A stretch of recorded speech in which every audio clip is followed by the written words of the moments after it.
Fragmentos de la noche.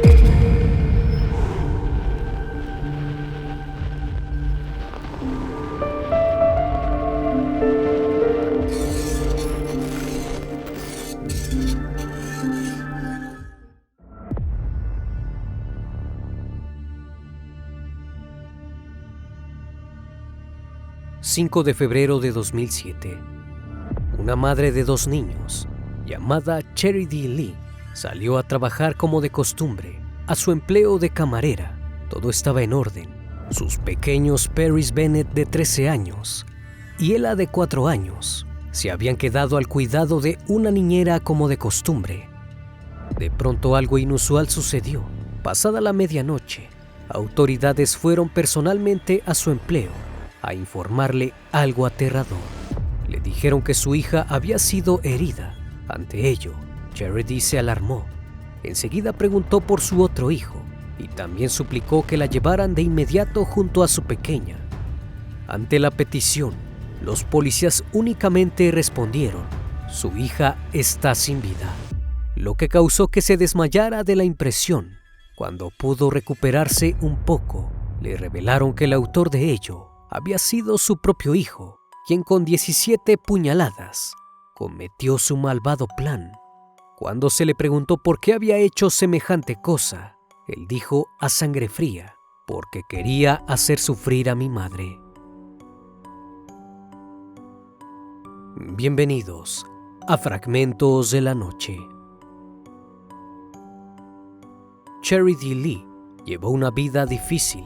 Ha llegado al punto de darse cuenta que es tanto la hija de un padre al que le arrebataron la vida, como la hija de una madre acusada del crimen. También es madre de una hija fallecida y de un hijo asesino. Todo eso le ha ayudado a entender un nuevo concepto de justicia, pues rechaza rotundamente la venganza. En el verano de 1980, cuando tenía solo 6 años, la policía halló el cuerpo de su padre, Bobby Bennett Jr., en su casa en las afueras de Atlanta, en Georgia, con varias detonaciones en la cabeza. La madre de Charity, Kayla Bennett, pronto se convirtió en la principal sospechosa del asesinato. Aunque la pareja había estado separada durante algún tiempo, se volvieron a casar solo 57 horas antes del crimen, durante un viaje rápido a Las Vegas. Kayla se haría cargo del negocio de camiones de la familia si algo le sucedía a su marido. Las autoridades finalmente la acusaron de contratar a alguien para consumar su plan. Durante el curso del juicio, los fiscales presentaron evidencia de que en los meses previos al deceso, Kayla había tenido conversaciones con un camionero que la ayudaría. Posteriormente, un jurado la absolvió. Cuando Charity era una adolescente, estaba sumida en el consumo de heroína. A los 17 años, su madre finalmente la echó de su casa. Le dio $100 y les dijo que podía usarlos para encontrar ayuda o para perecer ante una sobredosis. Ella trató de luchar, gastó la mitad en sustancias y el resto en gasolina para llegar a un centro de rehabilitación en Chattanooga, Tennessee. Estuvo limpia durante aproximadamente 1 año y se inscribió en la Universidad de Tennessee, pero la abstinencia la estaba derrotando. Tenía días buenos y malos, hasta que pensó en la solución viable para ella. Si seguía sintiéndose así, durante los próximos meses, se quitaría la vida. El tiempo se iba acabando, y cuando se acercaba la fecha de su posible deceso, descubrió que estaba embarazada. Charity tomó la llegada de su hijo como un milagro. Pensó que su bebé, a quien llamó Paris, le había salvado la vida. Durante los siguientes años, Lee se mantuvo limpia y se dedicó al cuidado de su hijo. Vivió brevemente en Alabama, donde conoció a Jonathan Smith, y fruto de la relación tuvieron una hija, Ella. Tiempo después se separaron, y en el año 2005 se mudó con los niños a Dallas, Texas, para estar más cerca de su madre, a quien le acababan de diagnosticar cáncer de mama.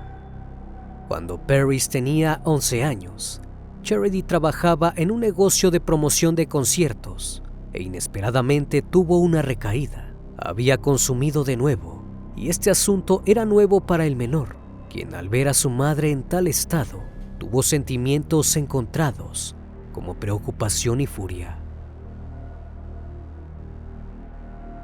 A partir de entonces algo cambió en Paris. Ya no veía a su madre como ese ser que le amaba y protegía. Más bien comenzó a ver sus defectos y los errores que cometió de ahí en adelante. Charity, en un intento desesperado, regresó a vivir con el padre de Ella en Alabama, pero la relación no funcionó. Poco después, llevó a los niños a vivir al rancho de su madre en Seymour, Texas. Allí las cosas se pusieron aún más caóticas para la pequeña familia. Su relación disfuncional con su madre llegó a un punto de ruptura. Mientras tanto, Charity luchaba por limpiarse otra vez, ser buena madre y sobrellevar los problemas con su progenitora. Un día, mientras aún vivían en el rancho, Paris estaba jugando con Ella y otra niña cuando rompió un juguete. Charity regañó a su hijo y lo puso en tiempo fuera.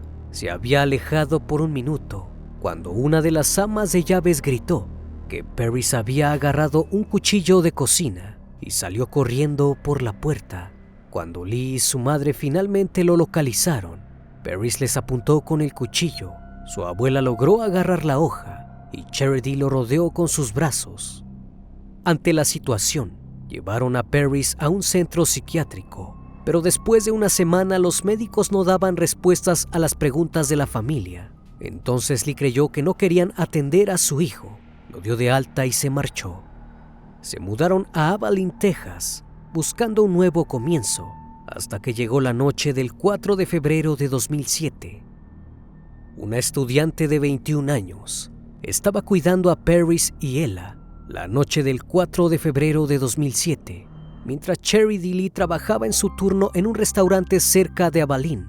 La niñera contó que llevó a los niños a comer comida china y vieron un filme infantil antes de que Ella se fuera a dormir y Paris se retirara a su habitación para terminar la tarea. Las fotografías de la escena del crimen muestran el esquema de Paris para un ensayo sobre la guerra de Troya. Paris asesina a Aquiles, regresa a casa con Helena.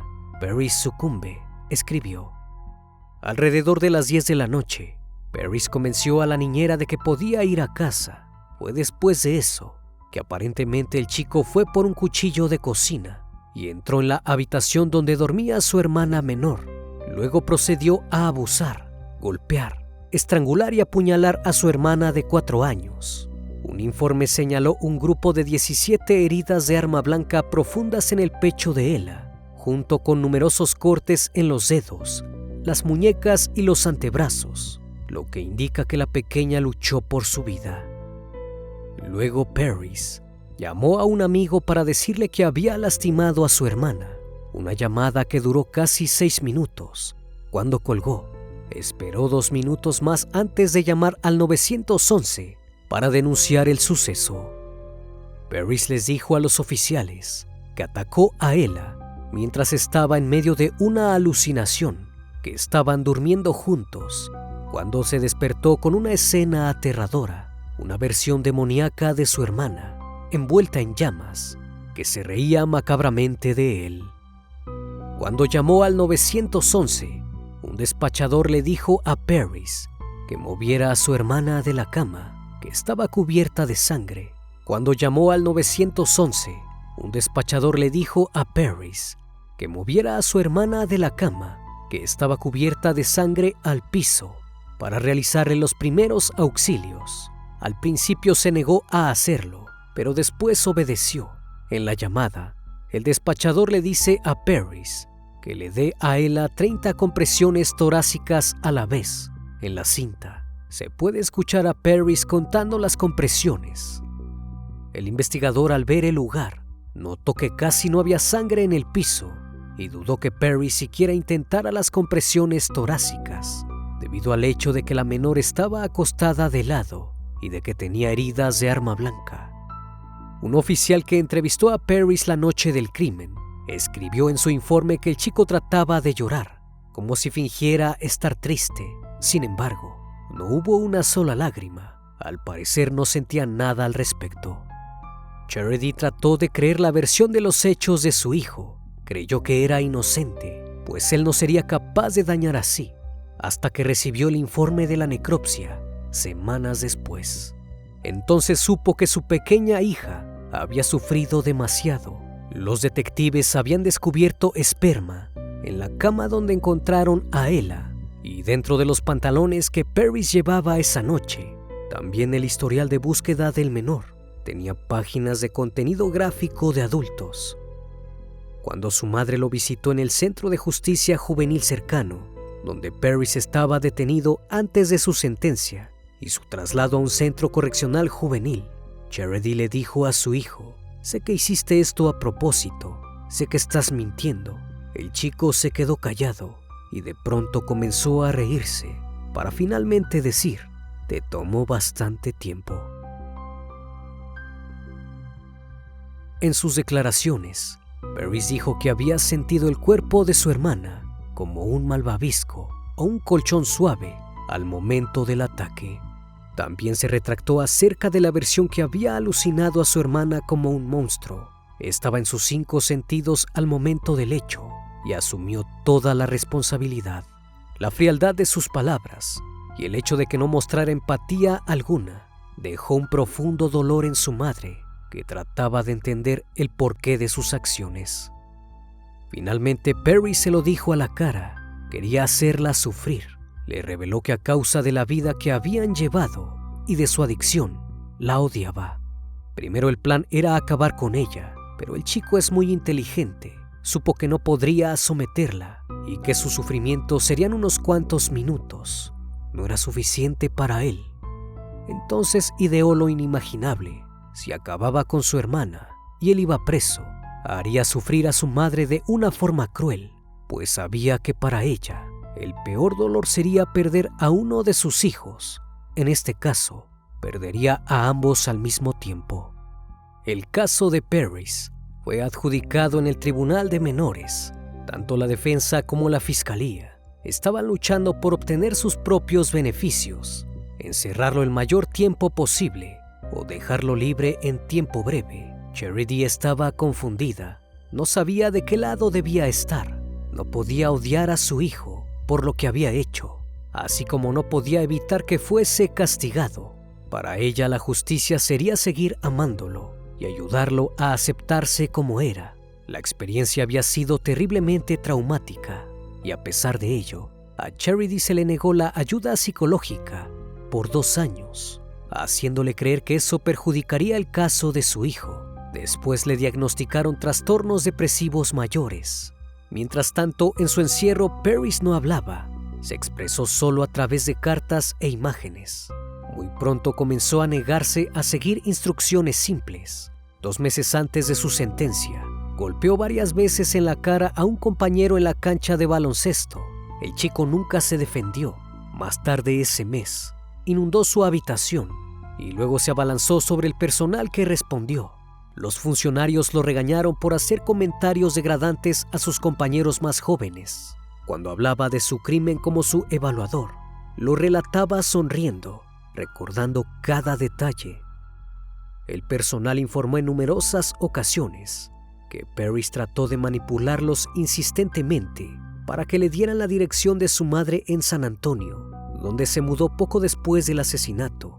Ella no quiere que él tenga sus datos, pues teme por su integridad. Parris le ha dejado en claro que no ha sufrido lo suficiente. Aún así, ella cree que se las ingeniará para conseguir la información.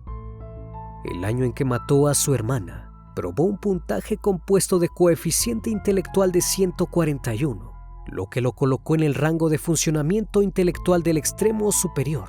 En declaraciones juradas presentadas ante el tribunal, los maestros dijeron cosas como: Parris fue uno de los estudiantes más inteligentes a los que ha enseñado en 27 años, o nunca había tenido un estudiante de su inteligencia.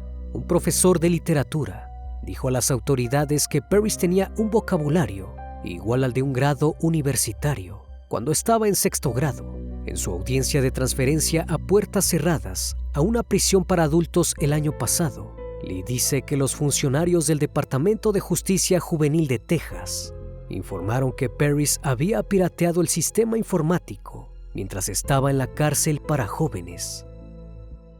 Parris fue evaluado por al menos 2 psicólogos forenses diferentes después del suceso. Un tercero revisó el expediente. Uno escribió que Parris tenía un riesgo moderado de desarrollar rasgos, características y tendencias psicópatas, además de poseer narcisismo patológico. El segundo psicólogo dijo que Parris tenía todas las características necesarias para ser un psicópata. Un tercer psicólogo sugirió que Charity se mudara de Texas y cambiara su identidad antes de que su hijo fuera elegible para la libertad condicional. Lee continuó visitando a Parris en prisión, a pesar de que claramente él ha disfrutado verla vivir en un estado de sufrimiento y desesperación. Durante una visita a la prisión que hizo, el chico intentó momentáneamente estrangularla hasta acabar con ella antes de decidir no hacerlo y dejarla ir. Incluso después de que se pudo ver la clara intención de asesinarla, Lee decidió continuar con sus visitas. Charity sufrió diversos ataques más por parte de su hijo, como cuando leyó una carta que él escribió a uno de sus consejeros. En la carta se habla sobre el asesinato de su hija con detalles vividos y preocupantes, y sobre su profundo resentimiento hacia su madre por consumo de sustancias. También el chico habla de su fascinación por lo oscuro y de cómo, en lugar de llamar a un profesor, a un familiar o a un amigo para hablar de sus preocupaciones, prefirió el morbo, pues quería ver sin vida a alguien. Lee fue a ver a Parris poco después de leer la carta, rompió en llanto y le preguntó por qué no la dejó sin vida. Su respuesta fue: supéralo ya, la gente fallece todo el tiempo y quiero que sufras para siempre. Parris recibió una sentencia de 40 años de prisión. Cumplió los primeros 5 años en la Escuela Estatal del Departamento de Justicia Juvenil de Texas, hasta que un juez del condado de Taylor ordenó a Parris ingresar a una prisión para adultos para cumplir el resto de su sentencia. Será elegible para libertad condicional en 2027. Si Parris cumple su sentencia completa de 40 años, será un hombre de 53 años cuando sea liberado. Tiempo después, Charity Lee volvió a quedar embarazada de su tercer hijo, a quien llamó Phoenix. Recibió una carta de Parris que muestra su alegría por el bebé de su madre y tristeza porque probablemente nunca se involucrará en la vida de su hermano. Aunque para Lee, si su hijo sale de prisión, ni ella ni su nuevo hijo estarán a salvo. Las palabras de Charity son comprensivas. Creo que hay un momento en todas nuestras vidas cuando nos damos cuenta de que nuestros padres son humanos, que nos defraudaron y nos decepcionaron. Creo que eso fue lo que le pasó a Parris conmigo. Espero que esta historia haya sido de tu agrado. Como cada noche agradezco que estén aquí, disfrutando una historia o una leyenda más de este canal, que cordialmente les abre las puertas para que se suscriban y formen parte de esta gran comunidad. Esto es Fragmentos de la Noche, donde despertamos tus peores miedos. Dulces sueños.